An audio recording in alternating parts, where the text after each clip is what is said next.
4:15 a.m. Alarms screamed across the U.S. base in the Middle East. In seconds, radar screens lit up with red dots moving fast from the east. 21 Iranian drones were coming in low, silent, and deadly. Soldiers rushed for cover as the sky turned into a storm of flashing lights. Every second counted. Every decision meant life or death. No one expected what was about to happen next. Stay till the end to see how U.S. forces turned chaos into control and sent a message that echoed across the world. Like this video, subscribe, and press the bell icon for real-time defense stories that matter. The night before the attack was quiet. The air over the U.S. base in the Middle East was still. Most troops were resting after a long day of drills and patrols. The temperature had dropped, and the desert wind carried fine dust over hangars and aircraft. To many soldiers, it felt like any other night. But to intelligence analysts, there were warning signs. Satellite feeds showed unusual drone movements inside Iran. Communication intercepts hinted that something was being prepared. No one yet knew that, in just a few hours, that calm would turn into one of the fastest drone assaults ever seen. For months, tension had been building in the region. Early in 2025, a U.S. Navy destroyer had intercepted an Iranian arms shipment heading toward a militia group in Yemen. The operation embarrassed Tehran and increased pressure on its military leaders. In response, Iranian commanders began to test U.S. defenses across the Gulf. They sent reconnaissance drones near American bases and tracked response times. By late March, the pattern was clear. They were studying the timing, the radar coverage, and the reaction chains of U.S. installations. The base that would be targeted was a key part of the U.S. Air Force presence in the region. It supported operations against terrorism and protected vital shipping lanes in the Persian Gulf. Over 2,000 U.S. personnel were stationed there. The base had F-15EX fighter jets, Patriot air defense systems, and advanced radar units capable of detecting missiles hundreds of miles away. It was a hardened installation, designed to survive attacks. But Iran was planning to test it in a new way, not with missiles, but with drones. Iran's drone program had grown fast in recent years. Using reverse-engineered Western and Russian technology, they built hundreds of low-cost unmanned aircraft, known as Shahed drones. These drones were cheap, fast, and hard to detect. They flew low, used GPS guidance, and could carry small explosive warheads. In previous conflicts, these drones had damaged oil facilities and struck targets as far as 1,500 kilometers away. By early 2025, Iran had refined swarm tactics, sending large groups of drones at once to confuse radar and overwhelm defenses. 3 days before the attack, U.S. intelligence officers noticed more chatter on encrypted Iranian military networks. Drone hangars in western Iran showed unusual night activity. Analysts shared this information with Central Command, suggesting a possible attack window within the week. Still, no one could predict when or where it would happen. Airmen were told to remain on alert, but after weeks of false alarms, the warning felt routine. At 4 a.m. on the morning of the attack, base security logged minor radar echoes, small and inconsistent. The air defense team thought it was atmospheric interference. The same kind of false reading often happened during sandstorms. Within minutes, however, the readings multiplied. By 4:10 a.m., radar operators saw over 20 contacts moving fast and steady, all from the northeast. They were coming in tight formation, only meters apart, a sign of coordination. The first alert was sent to the base commander. Unidentified low-altitude targets inbound. Possible UAVs. The order went out. Activate defense protocols. Sirens wailed across the compound, waking hundreds of troops. Lights came on in barracks. Anti-air teams rushed to their stations. The sound of engines, boots, and sirens mixed into a single roar. In the control room, officers confirmed the radar data. 21 drones, all less than 50 miles away. This was not a test. It was a deliberate strike. Military analysts later said the timing was no accident. Iran had chosen the early morning hour carefully. At 4:15 a.m., visibility was poor and fatigue was high. The dawn shift had not yet begun. The goal was clear: catch the base off guard and test America's ability to respond under surprise conditions. But the U.S. military had spent years training for such moments. The soldiers on duty followed procedure by the second. Within a minute, the base was on full alert. Generators powered up. Patriot missile batteries rotated toward the incoming direction. Drone jamming systems were armed. Pilots sprinted toward their jets.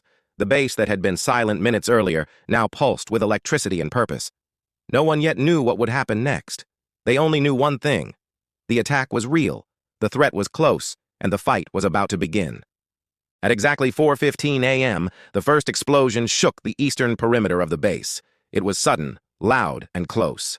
The ground trembled as shockwaves rolled across the compound. Within seconds, 21 Iranian drones had entered the base's airspace. The attack had begun. Radar operators shouted coordinates. Alarms blared again. The first drone struck a fuel storage area, creating a bright orange fireball that rose high into the dark sky.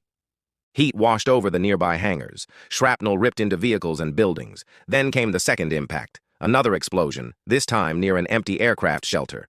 Within moments, the base was under full-scale assault. These were Shahed 136 drones, Delta Wing models built for one-way missions. Each carried about 40 kilograms of explosives. They were small, low-flying, and hard to spot on radar until the last minute. Their engines produced a buzzing sound like a motorbike in the distance, a sound that many soldiers would never forget. By 4:17 a.m., the air defense network locked on. Patriot missiles roared into the sky, leaving trails of smoke as they hunted down incoming drones. The first two Patriots hit their marks, destroying two drones mid-air. The shockwaves echoed like thunder. Base defenders cheered briefly, but there were still many more targets incoming. U.S. operators quickly activated electronic jamming systems. These systems sent strong radio signals to confuse the drone's GPS guidance. Several Shaheds began to veer off course, crashing into open desert areas outside the base. Others kept coming, guided manually by Iranian operators miles away. At 4:20 a.m., another drone hit the edge of the runway. Concrete shattered, sparks lit up the ground. Emergency sirens blared non-stop. Fire crews rolled out in armored trucks, spraying foam on burning debris while explosions continued in the distance. Communication lines were filled with overlapping voices, air defense, logistics, and medical teams all reporting at once. Inside the operations bunker, officers tried to get a full picture of the situation. "We've confirmed 21 drones inbound, 6 downed, 3 impacts inside perimeter," a voice reported. Another officer replied, "Authorize counter-drone fire. Engage all remaining targets." The tone was steady, controlled, but the urgency was clear. U.S. soldiers in lookout towers used portable anti-drone guns, devices that fired concentrated radio waves to disable drones mid-flight. Within minutes, several more drones fell short, crashing before they could hit vital structures. Still, at least 8 reached close proximity to key installations. Each one carried enough explosive power to destroy a small building. At 4:24 a.m., a massive blast hit the North Fuel Depot. Flames erupted more than 30 meters high. The explosion sent fragments of metal flying across the base. Several soldiers were injured by debris. Medics moved fast, pulling them to safety under cover of armored vehicles. Despite chaos all around, discipline held. Everyone followed the plan they had trained for. By 4:27 a.m., the last wave of drones appeared on radar. These were moving erratically, some likely damaged or jammed. F-15EX fighters, already on standby, received clearance to take off. Within 2 minutes, they were airborne. Their infrared sensors quickly identified the final drones outside the base. A burst of 20mm cannon fire destroyed 2 in seconds. The rest were intercepted by ground-based lasers and short-range missiles. At 4:33 a.m., the radar screen cleared. The attack had lasted only 18 minutes. 21 drones launched, 14 destroyed mid-air, 5 crashed short, and 2 made it through to cause structural damage. The fires were still burning, but the threat was gone. When silence finally returned, the smell of smoke and jet fuel hung heavy in the air. The once calm base was now a field of craters and scorched metal. Soldiers moved carefully, checking for secondary explosions. Others counted the wounded. 6 seriously injured, none dead. It was a narrow escape. Commanders sent the first situation report to Central Command. Attack repelled. Base operational. Casualties stable. Retaliation options ready. For the troops on the ground, it felt unreal. Less than half an hour earlier, most had been asleep. Now, they had faced and survived a modern drone swarm attack, the kind of assault that once seemed like a distant threat. The attack was over, but the real question had only begun. How would the United States respond? Military investigators arrived within hours of the attack. Their job was to understand how the strike happened, how it was stopped, and what it revealed about modern warfare. The findings painted a clear picture. This was one of the most advanced drone swarm attacks Iran had ever attempted. The drones used were Shahed 136 variants, known as kamikaze drones. Each cost less than $40,000 to build, far cheaper than a single Patriot missile used to destroy them. They could fly at speeds near 180 kilometers per hour and stay airborne for over 6 hours. The drones carried a mix of explosives, shaped charges for hardened targets, and fragmentation warheads for softer ones. In this attack, all 21 drones had been programmed to hit specific parts of the base: fuel depots, communication towers, radar stations, and aircraft hangars. Iran launched them from 2 sites, one near Bandar Abbas on the southern coast and another deeper inland. Satellite data later confirmed the launch at 3:30 a.m. The drones flew low, staying just above 200 feet to avoid radar detection. They used GPS and terrain-following software to remain below radar coverage for as long as possible. By the time U.S. sensors picked them up, they were already inside the defensive perimeter. The U.S. base's defense system relied on several layers of technology. The first layer was the AN/MPQ-65 radar, part of the Patriot system, capable of detecting small, fast-moving targets. The second layer was an electronic warfare suite that could jam or mislead drone guidance systems. The third was kinetic defense: missiles, rapid-fire guns, and directed energy lasers designed to physically destroy drones. During the attack, all 3 layers worked together. The radar detected incoming drones and provided data to the command center. The electronic jammers disrupted several drones, causing them to lose coordination and crash. The Patriots and other interceptors handled the rest. Analysts later said this combination prevented a much larger disaster. Without the electronic jamming, at least 10 more drones might have hit their targets. One of the most important lessons came from how fast the defense systems responded. The first radar warning appeared at 4:10 a.m., and within 5 minutes, the base had fired its first interceptor missile. The average reaction time, from detection to engagement, was just over 30 seconds per drone. That speed saved lives. The U.S. also used advanced software to coordinate its defenses. The system, known as Sky Shield 25, combined radar, infrared, and acoustic sensors to track multiple aerial threats at once. It analyzed drone speed, altitude, and flight pattern to predict impact zones. Operators could then decide which targets to engage first. In this case, Sky Shield prioritized drones heading toward fuel and communication structures, the most critical parts of the base.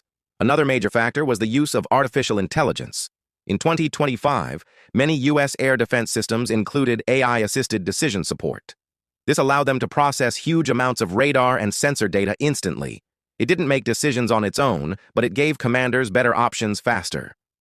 During the attack, AI software identified 2 drones flying in irregular patterns, likely decoys, and flagged them to be ignored, saving valuable interceptors.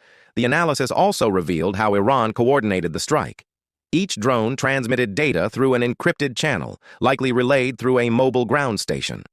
When jamming began, Iranian operators tried to switch control frequencies, but U.S. cyber teams countered the change within seconds. The electronic war was silent but fierce. Damage reports showed how close the base came to disaster. One drone hit a fuel line just 30 meters from a hangar storing 2 F-15EX jets. If that explosion had reached the aircraft, losses could have been far higher.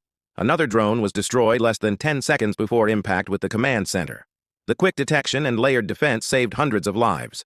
By mid-morning, U.S. engineers had restored most systems. Communications were back online, radar was scanning again, and damaged areas were sealed. Drone fragments were collected for analysis. Engineers found circuit boards marked with serial numbers from Iranian factories, confirming Tehran's direct involvement. Military experts noted that this event proved 2 things. First, drone warfare had entered a new stage. Fast, cheap, and coordinated attacks could threaten even the most secure bases. Second, the U.S. defense network had evolved enough to counter them, though at a high cost. Each Patriot interceptor fired cost nearly $4 million. Stopping a $40,000 drone with a $4 million missile was a harsh reminder that technology and economics in warfare no longer matched. For analysts, the attack became a case study in modern conflict. Precision, timing, and electronic warfare mattered as much as firepower. The lessons learned at 4:15 a.m. would shape future defense systems and prepare the U.S. for the next time the drones came. By sunrise, the smoke from the fires still hung over the base. Fire crews had worked non-stop for hours to contain the flames. The once silent desert now looked like a battlefield: blackened concrete, twisted metal, and the smell of burnt fuel. But the base was still standing. The defense had held. The first official report reached the Pentagon at 5:30 a.m. Washington time. Within minutes, the National Security Council convened an emergency meeting. Satellite images confirmed the damage but also showed the success of the response. Out of 21 drones, only 2 had caused direct hits inside the base. U.S. officials called it a partial success for Iran, but a total failure in strategy. President's statement came later that day. "Any attack on American forces will be met with decisive and immediate action," he said from the White House briefing room. His tone was measured but firm. Behind closed doors, military planners were already preparing a calibrated response, strong enough to send a message, but careful not to start a wider war. At 2 p.m. local time, just 10 hours after the attack, U.S. drones and naval assets launched a counter-operation. Precision strikes hit Iranian radar stations and command centers near Bandar Abbas, the same area where the Shahed drones had been launched. The strikes lasted less than 20 minutes but destroyed several key facilities. Iran's air defense systems fired back, but the U.S. aircraft were already gone. Global reaction was fast. The United Nations called an emergency session, urging both sides to avoid escalation. NATO allies publicly supported the U.S., calling the drone attack unprovoked aggression. Russia and China called for restraint, but blamed the U.S. presence in the region for the instability. Oil prices jumped 8% in a single day, and global markets reacted to the fear of a larger confrontation. At the base, soldiers gathered in small groups after the cleanup, sharing quiet conversations. Some checked their damaged equipment. Others called family back home, their voices calm but tired. They knew how close it had been. A few minutes slower, one radar failure or a single missed shot, and the losses could have been devastating. By the end of the day, the base was fully operational again. Engineers rebuilt power lines, communication systems, and defensive radars. Patrols resumed. The American flag still flew high above the compound, blackened at the edges by smoke but unbroken. For Iran, the attack had symbolic value but little strategic gain. It showed capability but also vulnerability, because the U.S. response had come faster and hit harder. Military analysts later concluded that Iran's strike was meant to test U.S. reaction time, not to destroy the base completely. In that test, the U.S. had passed. The incident sent a clear signal across the region. The age of surprise attacks was over. Every launch, every signal, and every drone would now be watched. When the sun finally rose above the desert that morning, it revealed more than damage. It showed the face of modern warfare, silent, fast, and almost invisible until it strikes. The 4:15 a.m. attack became a warning for every nation watching. Wars were no longer fought only by soldiers or tanks. They were now fought by machines that never sleep and never hesitate. For the men and women stationed at that base, the memory would never fade. Many of them had faced combat before, but this was different. There was no visible enemy, no battle line, no warning shot. The drones came from the dark, guided by computers, not commanders. Yet it was human courage, training, and discipline that stopped them. Every technician who stayed at the radar, every airman who fired a missile, and every medic who ran toward the blast played a role in saving hundreds of lives. Military analysts called it the night drone warfare grew up. The attack proved that cheap, mass-produced weapons could threaten even advanced militaries, but it also showed the value of preparation and technology working together. U.S. forces had been tested, and they had adapted in seconds. The event changed how bases across the world would prepare for future attacks. More sensors, faster networks, and smarter defenses would follow. Beyond the tactics, there was a deeper message. Technology had made war faster, but not safer. It had made response times shorter, but the risks greater. Machines could carry out missions, but humans still paid the cost when something went wrong. The soldiers who stood in the smoke that morning understood that truth more than anyone. For the public, the headlines faded within days. But for those who lived it, the sound of the first explosion at 4:15 a.m. would echo forever. It marked the moment when warfare crossed another line, where decisions were made in seconds and carried out by algorithms. The attack failed to break the base. It failed to shake American resolve. But it succeeded in showing the world that the next war won't start with a declaration. It will start with a sound, a low hum in the dark, and by the time it is heard, it may already be too late.